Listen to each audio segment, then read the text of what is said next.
Joining us now, ISI editorial fellow at the Spectator World, JP Villasmil, who writes about Gen Z and American culture. Thank you for being with us. You know, I think about Gen Z and some of these new voters right now, and JP, what is most important to them. And how concerning is it that some say, I may sit this one out because I don't like either choice right now? Who has the greater challenge, Republicans or Democrat, to reach out to that group? Well, I think that what has happened in the last weeks, I don't know if you've been watching the news, but a lot has happened. It's making it easier for my generation to see Donald Trump as a potential leader. To use my generation's language here, if I may, Donald Trump is a Sigma. He got shot and he stood up with courage. You know who doesn't have courage? The person who cannot admit that he has to quit. Joe Biden is a beta. And that's why the leaders of my generation, like Baby Gronk, seem to be moving in Trump's direction. It seems like people my age understand, not just because of the economics of it all and the calculations and the statistics, but based on the imagery, the feeling, the emotion, that Donald Trump is gonna get more votes from my generation than almost any other Republican candidate in the last 20 years. And would you say, JP, that was true before the assassination attempt, or did that put him over the edge in your mind?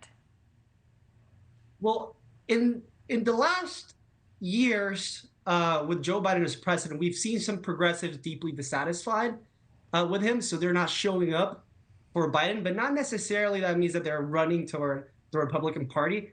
But I definitely think that the pro-labor politics of this new Republican Party, we saw the Teamsters president speak at the RNC. We're seeing Vivek Ramaswamy, Charlie Kirk, and many others appeal to my generation. And I think it's working. We still need to work a little bit more on it. And that's why at least I'm trying to do my best to speak to my generation in their language. But I see the shift. I see the shift, and if we continue to appeal, if we continue to deliver that message, I think Democrats are going to be in for a surprise. You know, immigration is such a key issue among so many different voting blocs. How much of a priority is that, JP, among young voters?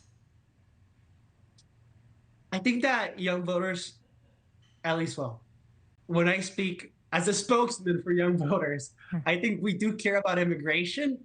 We care a little bit more now than before, because we're seeing what happens when you don't protect the border.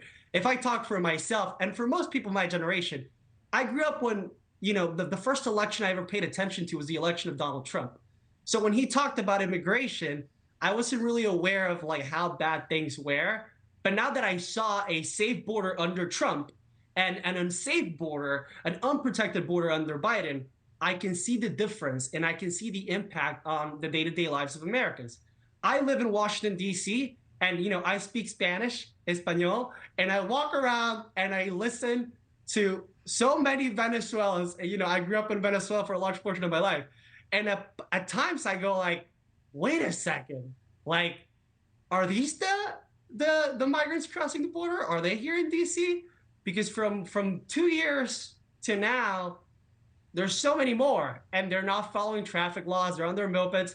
They're Venezuelifying American streets. There's a lot of crime, and it reminds me of Caracas.